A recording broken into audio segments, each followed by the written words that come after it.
Welcome, everyone, to another episode of the Heal Your Mind, Heal the World podcast. My name is Anne Marie Morales, and today I have a delightful human being, a beautiful woman named Suzanne Spooner. I had the pleasure of meeting her a few years ago at a conference, and she is a light to the world. She is also a level 3 QHHT practitioner and a person who knew Dolores Cannon personally. And so I would like to give a warm welcome to dear Suzanne to the Heal Your Mind, Heal the World podcast. Oh, thank you, Anne Marie. Happy to be here. It's so wonderful to have you. And I knew I wanted to have you on. I was just saying to you that when we first met, I had no idea that I would become a hypnotherapist and kind of deal with the human consciousness. So I would love it if you could just tell us, how did you end up becoming a hypnotist, a QHHT practitioner, and how did you meet Dolores Cannon? Well, that's a lot. It's all kind of rolled up into one fun ball. So I never thought about doing hypnosis. But I loved reading books about it.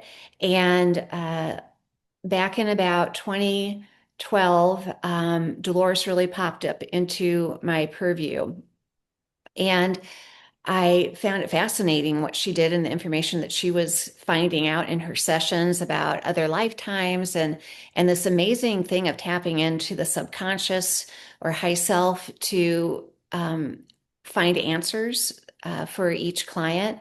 So I was intrigued, and like a lot of people back in 2012, I wanted a session with the great Dolores. So I called down to her office. I got put on her list. It was a few years out, wait list. And I started reading her books, and I realized that she taught this. And at the time, I was a realtor, and having a fine time doing that. But I just decided, I think I really want to explore consciousness more. And so I signed up for the very next class that she offered in June of 2012. Went down, just had my mind blowing.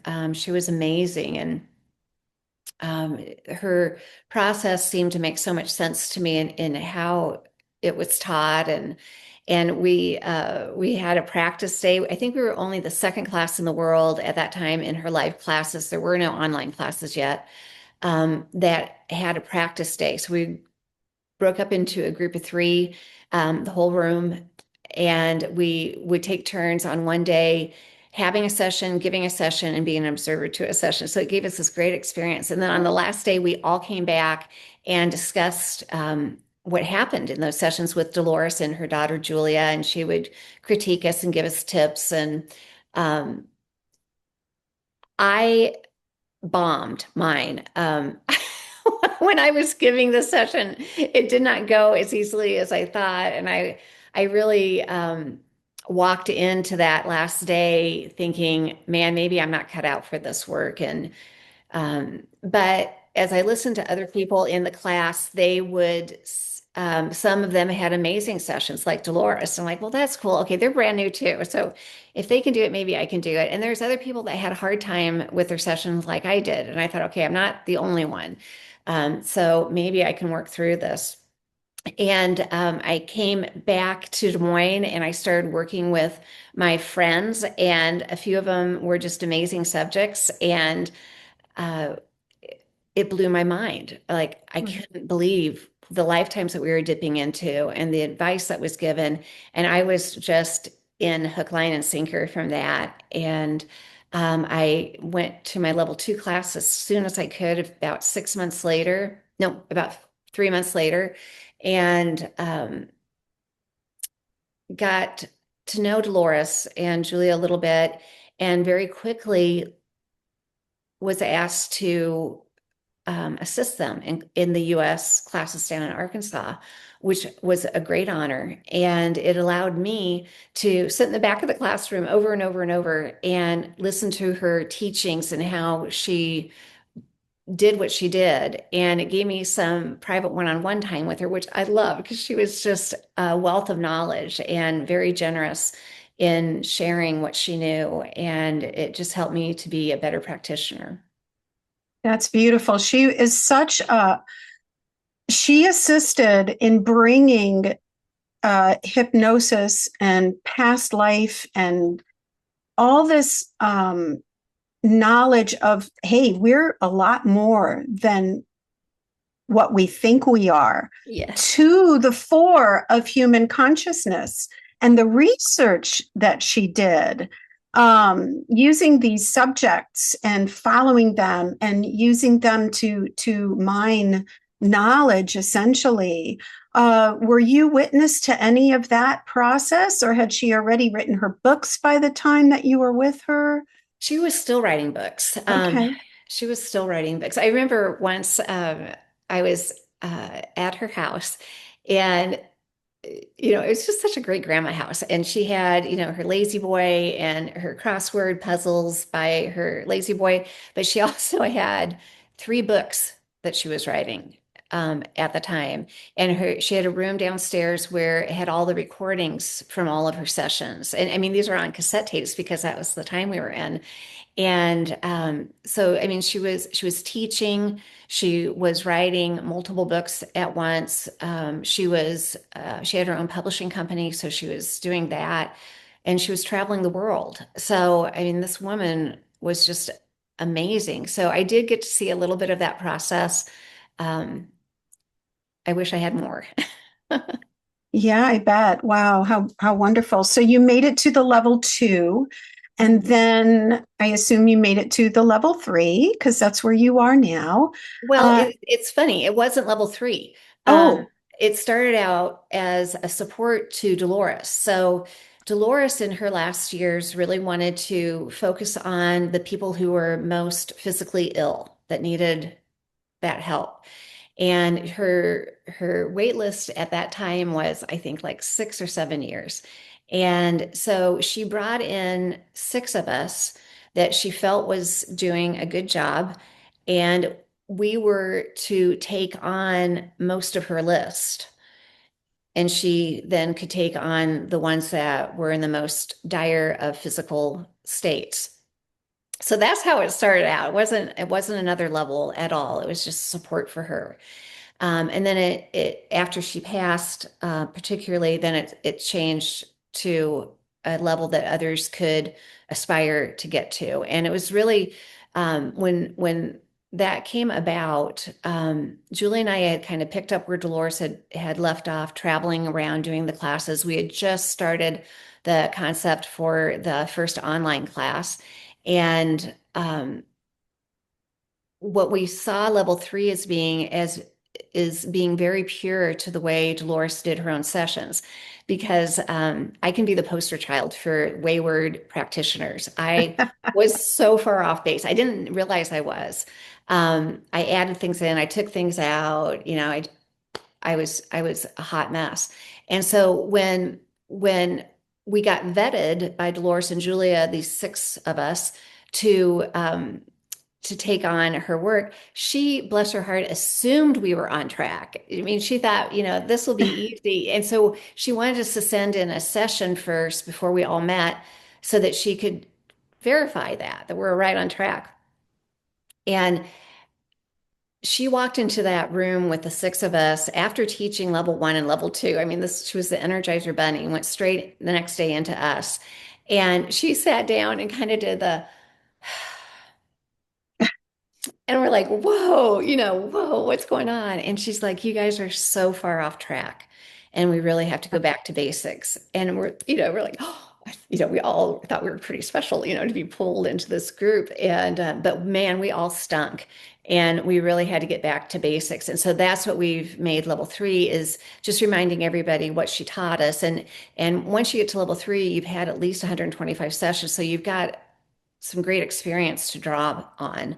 And so that's what it is. And um, had to wow. dust off our old teachings from her and put our ego aside and get right back down to what she taught us. And then magically all the sessions just started going so well. Like before I had that time with Dolores and Julia to get me back on track, I would kind of like, you know, drive to my office, praying, please let the session go good. Please let them reach their high self. Please let them see another lifetime, And after I took their critiques and implemented them, realized I'm not doing that anymore because everybody's just going under. Everybody's just doing what they need to do, just doing it the way that Dolores did it. So simple. Wow, thank you. Thank you for sharing that with us. I think it's really important because, I was trained in a completely different method, but we're all on the same path. Like we're all there for the same reason. We want to assist people to heal using their minds, using their subconscious mind. And I also call it the superconscious mind. Mhm. So I just wanted to know, what are your thoughts about human consciousness and in your work? What have you encountered that has like stunned you and taught you? Oh my gosh. It's like going every day and going into my office, I'm stunned. That's what's so beautiful because every client has a different flavor of consciousness, and you don't know what you're getting into until you get there. And oh my gosh, I mean, the one that pops into my mind right off the bat was this beautiful lady. She was um, from Cambodia originally. Her husband came the day before her. He had a session. He was really into Dolores and he really liked her. And his session was great. But when she came, she really didn't know who Dolores was. She was kind of there only because her husband really wanted her to have a session. And she's kind of like, whatever. Not, Yeah, she had, it was kind of nice. She didn't have any expectations because she right. hadn't read books or anything like that. And in her session, this little lady from Cambodia who had, she spoke very good English, but she still had her accent. But in her past life, she went to the southern part of the US in the early 1900s, and she spoke with the most beautiful southern accent you can imagine. I mean, this guy was Wow. not expecting that, I'm sure, in any way, shape, or form. It was awesome. It was so much fun. I have this one up on my YouTube. People can listen to this. But what was amazing was after that lifetime in the Deep South, we went to the other side, the spirit side, and we're talking about things like what she learned in that lifetime and how that lifetime relates to her current lifetime. And afterwards, I asked her, take a look around, and we know what's going on around you on this spirit side. And she said she was going to class. Now, I'm a perennial student. So I'm like, yeah, hey, what's your class about? And she says, well, apparently I'm not a very good student because I've been in this class a few times and I can't get. And I'm like, oh my goodness, what is it about? And she goes, well, it's about my soul formula.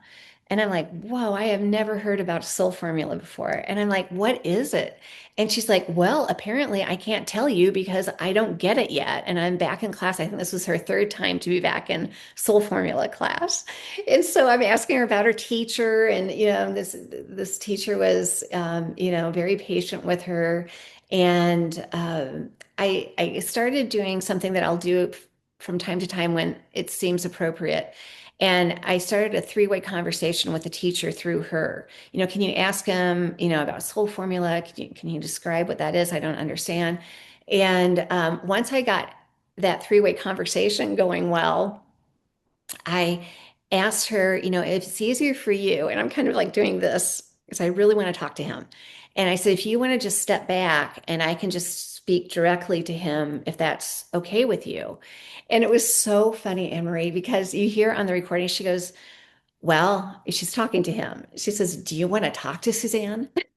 Ah, And I'm like, oh my ah, gosh, what if he says no? Like, rejection on a really weird level.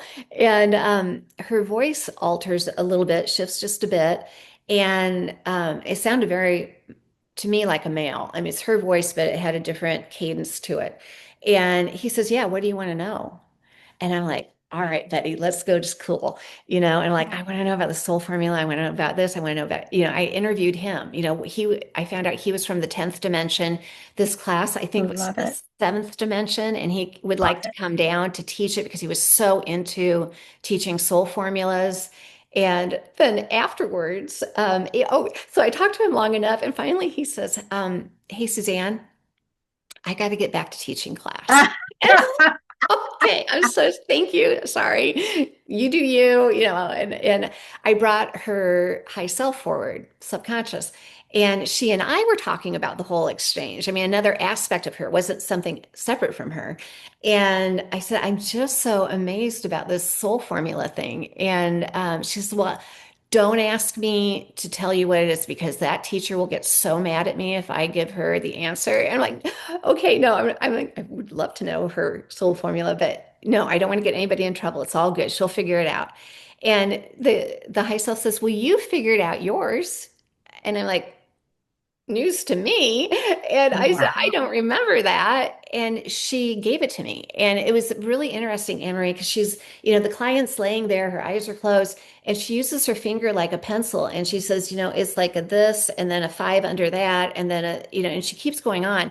So I had my iPad where I take notes. And so I'm trying to follow her and write down what she's saying. And I mean, it looks like the craziest math formula ever. And I like stink at math. I can't do it. So I brought it home that night and showed it to my husband, who's an engineer, and I had him listen to that small portion.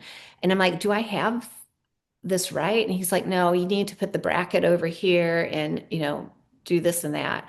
And I still don't understand it, but I have it. And I have it on that session recording on my YouTube. I think it's at the end. You can see what the soul formula is, but don't know what it means.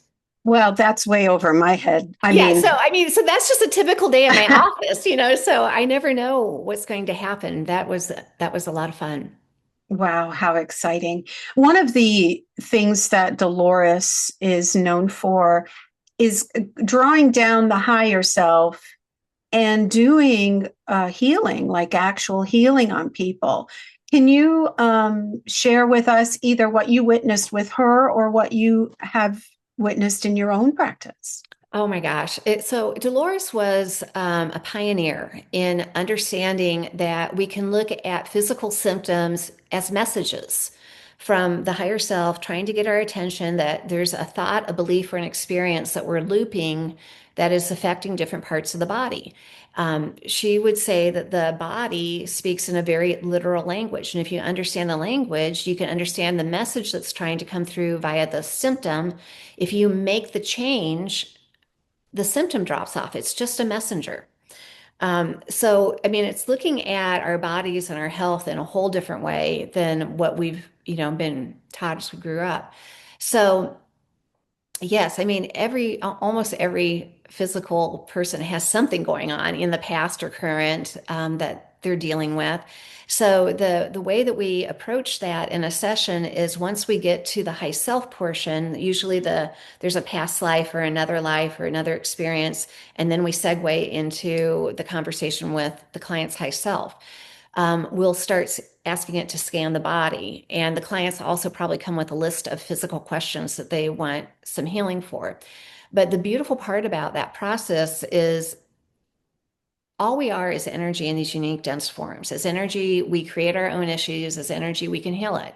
So we find out, like, let me just think of an example. I'll give an example of like type 1 diabetes. Okay. So type 1 diabetes, it's not because of diet, it's just part of their body. Their body isn't creating insulin the way it needs to, it can't regulate. So I could give sessions to 100 people with type 1 diabetes, 100 different lifetimes, none like one another. But they all have the same symptoms. They can't regulate this insulin. It's life threatening if it's not taken care of. And I could tell you, I would say 99% of those people, and I only leave one out because anything can happen, will really say the same issue. Hmm. So diabetes, insulin is like sugar. It's sugar in our body. We're not regulating it. You can look at sugar as sweetness. Sweetness is joy and happiness. They can't regulate joy and happiness in their body. So those thoughts through our family or through our experiences have created this. Now, I know somebody who strangely, I mean, type 1 diabetes usually isn't in children, but I know someone who in their family, both he and his brother had it from a very young age. Very rare, very, very weird. But once you get to know the parents and their inability to show love and acceptance is not been part of their raising, you can see those thoughts and those feelings and those emotions as a child created a lack of joy. It's absolutely stunning. I even had one person who had type 1 diabetes, and she had the monitor on her phone, and she had given herself insulin early in the day. And she's like, I might have to come out if my insulin gets too low. And I'm like, that's fine. We'll deal with it. It's not a big deal. I don't think it'll happen, but we'll be fine if it does. Um, so it never happened in the session. And afterwards, we're looking at her phone where it shows how her insulin levels go, where it should have been steadily dropping over the time that she was under. It totally maintained. Oh, wow. It totally maintained. So, I mean, we really have got to think about our bodies as being receptors to adjusting our lives in ways that are more beneficial to us. We have to change our thoughts, beliefs, and experiences in order to maintain healing. But everybody heals themselves, almost everybody, in a session. It's totally possible. And they give themselves the information of what needs to change to maintain the healing afterwards. And if they follow their own advice, then the symptoms drop off. And I don't care if it's stage 4 cancer. I don't care if it's a bum knee. I mean, it all is possible. Wow, that is beautiful. And I know a few people who have type 1 diabetes. I'm going to send them this podcast as soon as I finish with it, because it seems like we are seeking, seeking, seeking, but the answer is in the mind. And that is why I came up with this podcast. You heal your mind. Yes, you heal your body.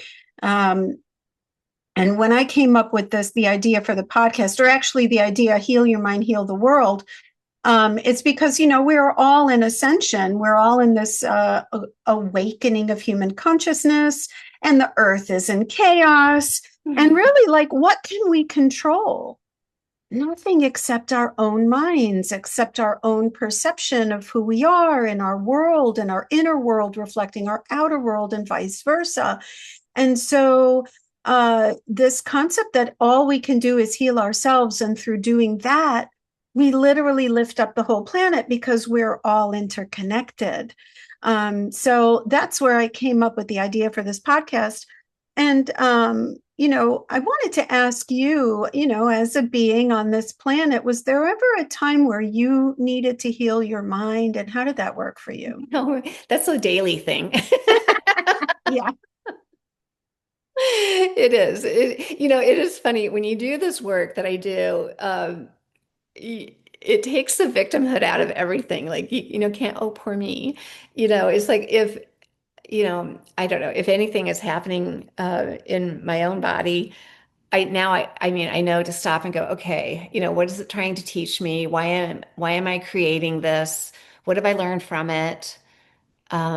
What changes can I make? And I'm really good at, well, I'm not great, but I'm good at listening for those first thoughts that come to mind. That's one of my great tips for QHHT hypnosis is always say the first thing that comes to mind, because you're then speaking the stream of thought from the part of you that knows everything, what we're calling higher self, super consciousness, whatever name we want to give it. But that's the great connector. That's the great connector to the part of us that knows everything is trusting that very first thought. So, I'm tuning myself every day to whatever I need. And I know what I don't want to experience. I want to live out my life being healthy and able and having fun with my grandchildren. And so I'm very forward focused on keeping this body in shape and Although I have to say, like, I am the crappiest exerciser. Like, I don't exercise. I hate exercise. Like it's like been my one, like, to the universe. Okay, listen, I'll do this awesome work. I'm happy to do it, but I don't make me sweat. I don't want to exercise. And so they've done really well with this. I've stayed pretty healthy without that. But the other joke is I take people to Egypt. And so twice a year, that's my workout, at least like the pyramids. Yeah. Yeah. I went to Egypt last year and I'm actually doing my own tour as well. Oh, that's So awesome. Isn't it so much fun? it is. I don't know about you. I stepped onto a couple of the temple grounds and I like knew everything about it. Like I was there before. I knew I had lives there. How was your experience when you were in Egypt, like Oh, the first time? I mean, when I went the first time, I mean, I was a participant in a group, which was fun. And it was, I thought it was a trip of a lifetime. I'll never be back probably. And oh my gosh. I mean, the one thing that weirded me out about Egypt and me was that I dream really well. Had never had a dream of Egypt. And like, that's so weird because I'm sure I'm connected there at some point. And why wouldn't I dream of Egypt? And um, the gentleman giving the tour is this awesome guy, a good friend now, Freddie Silva, who has written many books. He just opens his mouth and an encyclopedia comes out. Hmm. And he was talking to our group about how it's a belief that the temples were alive. They were alive beings. And it's like, my head was like trying to wrap around like how, all this. And that night I went to sleep and in my dream I was at a temple, didn't recognize it, hadn't been there. And but there were these two big pillars on the outside of the courtyard as you would have walked in, two big walls. And there were two big Egyptian eyes on that. And I'm standing out in the courtyard and it's night and there's, fire and, light and people walking around and it's all chill. And I look up at those eyes and I see the eyes do a big blink. And I went, whoa, like, okay, they were alive. But in that blink, I could feel her energy. And it's like, oh, she just read me. And I've got to be worthy to be here. And I'm not allowed in unless I've passed whatever test I just took. And I woke up, I'm like, oh my God, I had an Egypt dream. And I'm like, oh my gosh, that was so real. And it was so cool. And we pull up to the temple that day that we're going to go see. And I'm like, that's the temple I saw. So I was in. I mean, I didn't think I was going to be back, let alone giving tours, but I love it. Every time there's something new and a different place affects me in different ways. And it's so much fun to watch the people that are on our tours, as you know, like not expect something and then have this deep connection to a pyramid or a temple or the place. It's so beautiful. When you just said that the temples were alive, I had this wave of energy just fluttered down my body. And I was like, yes, that is the truth. Oh my gosh. I had a connection. Like, I never was obsessed with Egypt. I knew about it. I have a bachelor's in art history. So, I mean, in my education, which is very broad when you get a bachelor's degree, I studied a little bit about it. I knew some of it, but I didn't have like this, oh, Egypt is so important to me. Meanwhile, a few years ago, I have new guides that came in and they are the Raw Collective. And Yeah. I was Oh, like, wow. okay, well, that's interesting. But still, I didn't get this like, oh my God, I have to go. But when the opportunity presented itself and I felt it, I was like, nope, I've got to go. Yeah. This is important. I've got to do this. And then our tour guide really loved my energy. And on the third day of the tour, he's like, Anne Marie, I'd love to do a tour with you. Oh And my I was gosh. like, well, heck yeah, let's do this.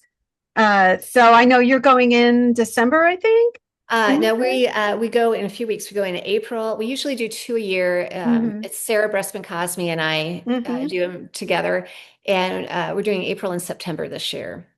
Cool. And I'm doing January of next year. Nice. So A cooler time. yeah, it's the coolest time of year. And yeah, I'm really, and it's before some big eclipse that's supposed to happen. So I think the energies are going to be really appropriate as Yeah. opposed to afterwards, which might upheave a bunch of stuff. We just don't know. But I loved it. And I love the people. Like The the, people are so beautiful, aren't they? Just oh my so God. amazing and so heart-centered. Hmm.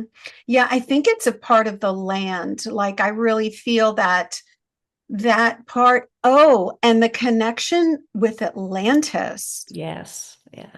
Oh, it was so obvious. It's like, oh, this is Atlantean. That's new generation human. Can you tell us? I mean, this is like some of the fun things about QHHT. Can you tell us some of your clients that maybe have been to Atlantis? Did you explore this Egypt Atlantis connection? Yeah, that is Sarah is also a good one to talk to about this. Yeah. She goes into this in her books. But yes, you can find um it's at the Temple of Horus. I'm just going back there in my head. There's a as you're facing the Temple of Horus, there's a back wall to the back right end of the temple complex. And there are absolutely definite hieroglyphs that refer to Atlantis. And also at the two temples, there's one temple with to two gods. Um, my mind just went blank on the name of it. But again, there's references there that you can easily see that it relates back to Atlantis. And I think the people that end up going on these tours, they more than likely have got some Atlantis and Egyptian lifetimes, Mhm. or they're ones that can pick up on the energies that are there. Because even if you didn't have a lifetime there, um, people can easily tap into the knowledge and the energy that is there and expand from that. Yeah. Beautiful. I love that. That's really exciting. Um, so are there any stories, any experiences that you would say stand out? You've been doing this for a very long time, and I'm sure you have so many to share, but could you share with us just a couple or three uh, experiences in your line of work that really stand out? Sure. Well, I love to talk about, I call her Magnificent Mary. Um, Mary was a gal that wanted to have a session with me. She reached out to me just like anybody would. I told her, I think at that time, that's a long while ago. So I think it was like a 6 month wait or so. And she's like, that's fine. And her day arrives and she comes in and she's talking to me and she's in hospice care. And I'm like, oh my gosh, Mary, if you would have told me that, I would have gotten you in sooner. And she says, no, she goes, it was a goal of mine to live long enough to get to this session. And I'm like, oh my goodness. And I'm like, okay, let's do this. And so she had 13 pages of health questions, of health issues. I mean, the doctors had given up on her. She was kind of this medical miracle that she had lived this long. She had so much going on. And well, when you talk to her about her life reflected this. The story about her life, and again, you can find this on my YouTube channel, her Magnificent Mary episode. But her husband had treated her horrifically, abused her horrifically.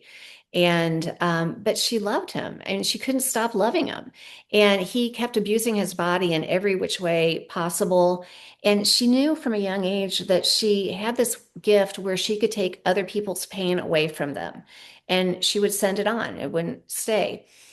She learned this at a funeral for like her grandparents' friend, and she happened to touch somebody close to who had died, and she felt it come in and saw them get relief. And she, that's where it began. That was the origin. So, but with her husband, it was a different thing. And, he was abusing his body in every way, shape, and form. her body was getting sicker and sicker and sicker, and he was fine. It was weird, and he treated her so badly. And so when she went under and we got to her higher self, we really started talking about this because the whole body was so messed up. Her biggest issue was she had, I think it was the ascending aorta that was ballooning. She also had a descending aorta that had ballooned. They had done surgery on the descending, but the ascending was in such precarious position, it couldn't be touched. So that was kind of the death sentence that she had. It was mostly about the heart. And so when we get in there, the high self is talking about the husband and says, hey, listen, we've given her this gift where she can take away other people's pain. And with everybody else, she's appropriate with it. She sends it on, she doesn't keep it. But with the husband, she holds on to everything, everything, everything. And this is why the whole body is in disrepair, because everything that she has is everything that he should have, but she won't let him do his own work. There's a very deep love. They've been together in almost every lifetime. And this lifetime, he's not on track. And she's abusing her gift. So we're going to take it away, they said. And she could still heal other people and do that. But for him, we're done. She can't do it anymore. And the high self said, she's going to see him deteriorate fast because he's got to deal with his own stuff now. And, it's a lot to take in, it's like, wow, wow, wow, wow. But then they were looking at the heart, they're doing healing on the heart. And first they go to the descending aorta that had surgery. And they said, the doctors did pretty good here, but they could have done better. So we're just going to go in there. We're going to repair what need. And I'm like, awesome, that's great. And they're going up to the ascending aorta, and I'm taking notes as they're doing all of this. So I'm listening and looking down, and they said something, and I'm like, what did you just say? And they said, we're going to wrap her ascending aorta in a fabric that's from a different planet.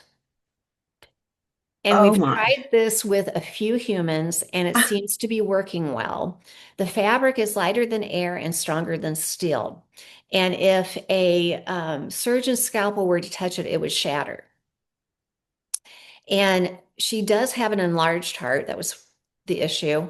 But she loves so big. And we're going to say that's fine. We're going to let her have the enlarged heart. She's doing that right. But we're just going to repair this aorta with this fabric. And so, I mean, they were saying this, and I'm like, what did I just hear? And they go right down to the next issue in her body, and they're starting to work on that. And I'm sitting here thinking, what the heck? And I wait till they get done, and I say, hey, wait, back up. Let's go. What did you say about that fabric? And I ask them to explain it, in more detail. Like, I have never heard of that before. And to this day, as far as I know, she's doing great. This was probably at least 10 years ago. And we stay in touch for a long time. We've kind of lost touch for the last couple of years, but she ended up divorcing her husband, Mm. which helped a lot. His health did go down. I don't know what happened with him, and everything wasn't perfect, but she totally understood what was going on with herself with these symptoms. And the most amazing thing that the high self said was, she came to have this session with you because she thought it was an end of life session. She was going to just get all her ducks in a row and make sure she got everything that she was supposed to from this life experience. But we're here to say her life is just beginning. And she has got all these medical records, and now she's going to heal herself. And she's going to be speaking in front of young doctors and established doctors. And she's going to hold her records up. And she's going to tell them, I healed myself. I healed myself. Yeah. And be an example of the power of that we all carry within us to heal ourselves. So that was a pretty great one. That is amazing. Wow. Thank you for sharing that. It's interesting. to hear about how she would move the energy through for everybody else, but for herself or for her husband, her beloved, she retained it. And it's interesting because when I had a session recently, because I just mentioned to you that I got really sick with my thyroid. And in the session, Jesus said, all those years that I was a church singer and I would sing at funerals, Oh, yeah. that my voice was healing the hurt of the mourners, Oh, but that I was retaining, like there was an energy exchange in that sense. yeah. And so then I was allowed to release it. And, Yeah. and so Yeah. now I've been actually healing really, really well. Um, I went to a functional medicine doctor and and I always use energy to determine whether or not to take a medicine, Um, and we were talking earlier about, hey, we're in a physical body. We need, uh, another guest on my podcast said sometimes 3D problems need 3D solutions, right? Sure. Yeah. And we can agree to that. Anyway, long story short, I use my methods to determine how much of the anti-thyroid, anti-Graves' disease medicine to take. And I take a quarter to, now I'm not recommending this for anybody. Okay, disclaimer, this is, no one else is supposed to do this, okay? But I only take a quarter tablet every 3 days. I'm Nice. supposed to take a full tablet a day. She's like, your numbers are perfect. Don't change anything. She said, I've never seen that in Yeah. anybody else. Yeah. Anyway, so sorry, going off a tangent on me, but I really find that really so fascinating as a healer, as somebody who does this also. And the concept of energy exchange and energy release. Wow, thank you for sharing that. Yeah. That is such a beautiful thing, and really, it is all mind, isn't it? Give us one more. Give us one more. Okay. Please. Oh my gosh. Okay, this one I don't have out. It was a local man and he spoke about so many people in our town. I couldn't put this one out at all. But this I love him. When I work in this amazing building. It used to be a Masonic temple for 1 year, for 1910 to 1911, I think it was. And then they moved to a different building. It is the craziest story. But anyways, this building is really special. And it's called the Temple for the Performing Arts. So we have the Des Moines Symphony offices there and the Children's Symphony. We have a playhouse, beautiful ballroom. It's a great place of celebration now. But when I moved into that building, the building superintendent was a super nice guy. Just loved him to pieces. But whatever I was doing was a little weird to him. And so he'd walk by my door and I'd be waiting for a client. So the door would be open and he'd be like, hypnosis, huh? And I'm like, yeah, it's kind of cool. And, then another time he'll go by and he's like, can you make me stop smoking? And I said, well, I can't make you do anything, but yeah, I mean, you can, but this is kind of bigger. Like if you have, you know, this, you can solve a lot of issues with this, but yeah, that's easy. And so he finally decides that he wants to have a session. And it was so funny because I'm like, do you have any other problems besides smoking? Because this is the day you really want to delve in. And he's like, I don't have any issues. And I'm like, I love that. yeah, like, okie dokie, that's fine. And he's like, okay, I have some anger issues. And I'm like, yay, that's great. Let's do this, let's go. And so he was such an interesting guy. He didn't believe in past lives. He wasn't sure what he thought about God. I mean, he was just being very honest and had had kind of a tough life. And so when I took him to a lifetime, it wasn't really a lifetime. It was he'd ebb and flow between his childhood and this life, where back then everything was like on track and easy and happy and good. And then he'd go to this space that his two grandfathers were with him. One grandfather he had known for a short time, one had passed before he was born, but he knew it was the two grandfathers. and they were big and kind of looming over him, and they were like trying to give him advice. He was in a very unhappy state of his life at the time that he had the session. And we go back to the childhood, and we go back to the grandfathers, and we just ebb and flow back and forth. This is how he did it. And when we get to his high self, where the high self, I call it the high self from the Bronx because it was just really direct, and it kept dropping the F bombs. Some high selves are a little edgy that way, which is, I love it. It makes me, they're going to talk in the way that the client needs to hear it. So some are light and airy, some are very direct. He was that. But the thing that he had shared with me, which was so interesting, was for several years in the month of March or April, he would get the symptoms of a heart attack, but he would go to the doctor, he'd go to the emergency room, they would test him for everything. Everything would always come back normal, but he had all these symptoms. So he had started calling it heart attack week because he just knew it was going to happen each year. And matter of fact, his session was like a week before heart attack week. And he said, as he was explaining this to me before we started the hypnosis, that he was already starting to feel the tightness in his chest come up. But he was he was gonna try and take a vacation. He thought maybe that would be good. He was a workaholic. And so his high self and I are talking about heart attack week, and his high self says, yeah, he is thicker than a stump. Like, I don't know how other to tell him that he better manage his life better. He needs to quit this job. He needs to find something else. He thinks his wife's going to divorce him. He doesn't have to worry about that. She's going to be a widow because he's out of here. Like, I can't do this more. Like, it's no judgment, but he's not understanding the changes he needs to make in his life. Therefore, he's creating all the stress. And next week, he's gone. We're done. Oh, wow. Yeah. Wow. So that's not anything I expected. So, I do what I can do. And I said, well, I mean, to his credit, he's taking vacation next week. He's trying to listen to you. He's trying to make some changes. And his high self says, yeah, he's canceled the last 3 vacations. I don't think he's going to do it.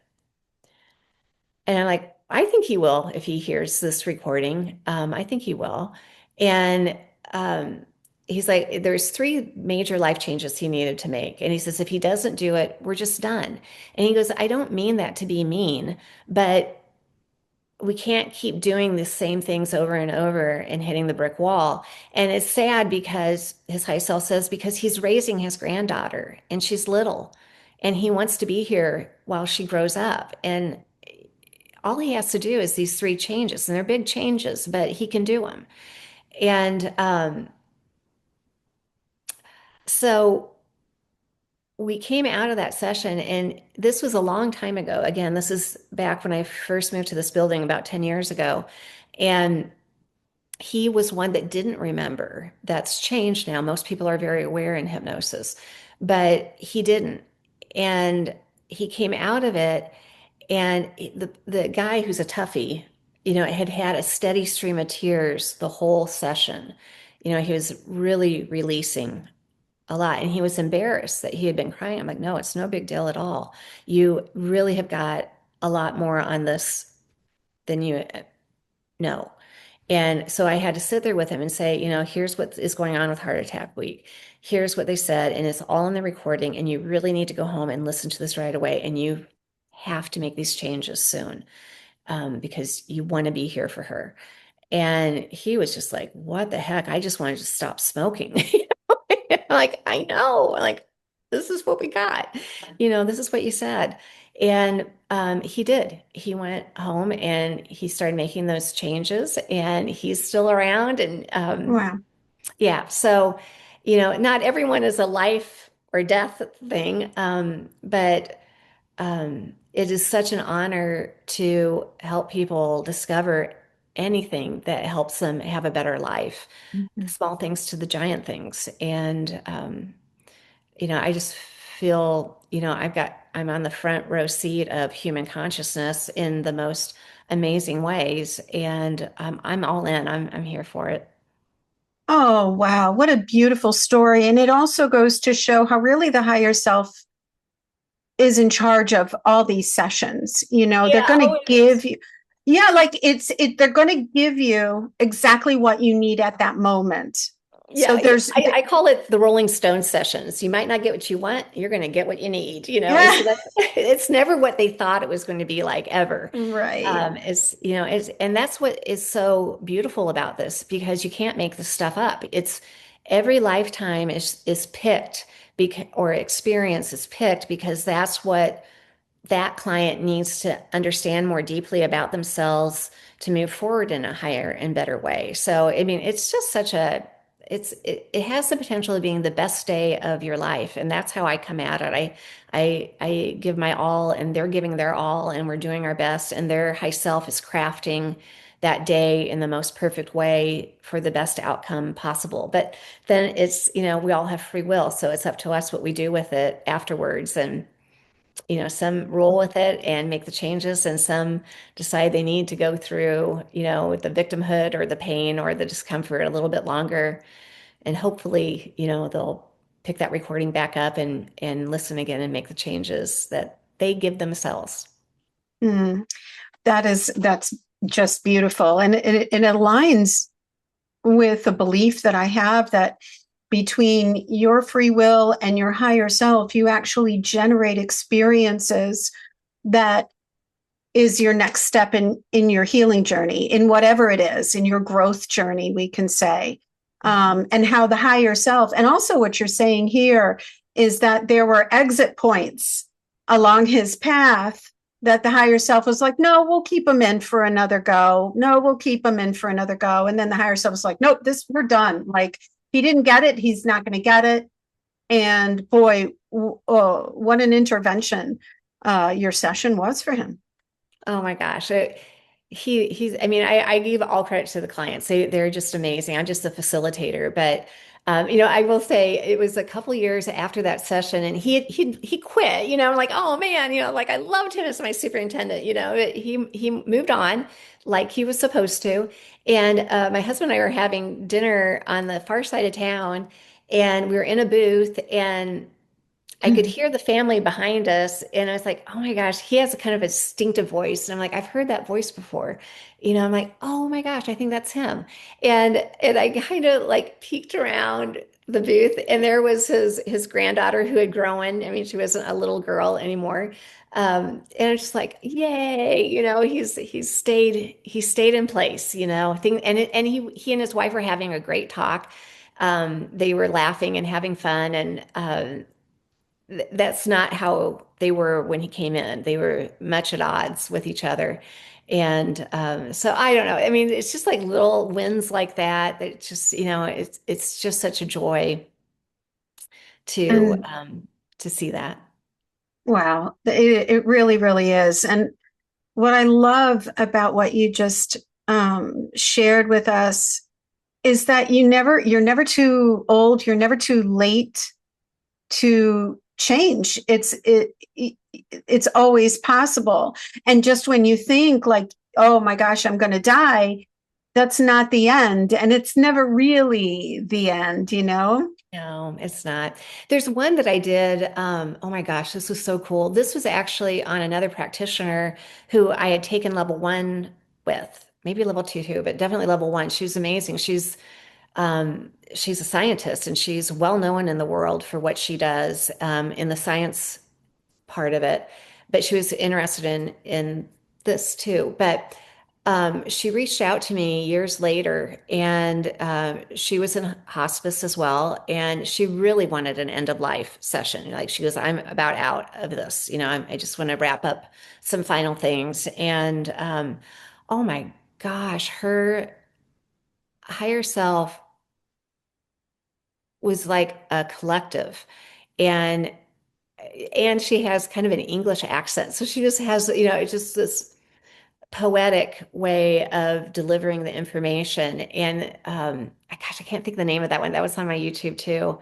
Um, but the high level information about a soul and about our journeys and about what all of this is all about. It went from, we can tunnel vision into our day of, I got to get this done, do that, and do that, to this, just blew it wide open about human consciousness and consciousness outside of the human experience. And, it's amazing. We all walk around with this information, and, until fairly recently, we haven't remembered that we hold it all and that we can tap into it anytime we want to. Thank goodness for Dolores and the others of her time, that Raymond Moody and others that were really diving deep into human consciousness.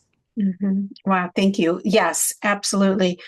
I am so this has been a really great conversation. Thank you, Suzanne, for your precious time and saying yes to my invite to be on the podcast. Heck yeah. I just love And you. I would say yes to thanks. you every day of the week. Oh, thank you so much. The feeling is mutual. And is there anything, where can people find you? And Yep. So they can just, my name is my website, suzannespooner.com. There's, I teach how to channel. So you can do a class there for that. I'm not taking any QHHT clients right now. I'm booked too far out. I'm waiting for a while to get caught up. I think I'm booked out to the end of 2028. So I don't take new clients for that. mhm. But then the Egypt website is ancientlifetimes.com, and we have just a couple openings for September. April's way sold out. And then the 2027 dates will be coming up eventually here. Wonderful. Thank you so much, Suzanne, for being here. And of course, my name is Anne Marie Morales. I am a certified transpersonal hypnotherapist. And should you want a session with moi, you can always find me at ammhypnotherapy.com. And I have my information about my Egypt tour for January 2027 Yay. on that as well. Oh dear, you are such a kindred soul. I feel so connected to you in so many ways. Thank you for being with me again. Thank you, Anne Marie. I love you. Okay, bye everybody.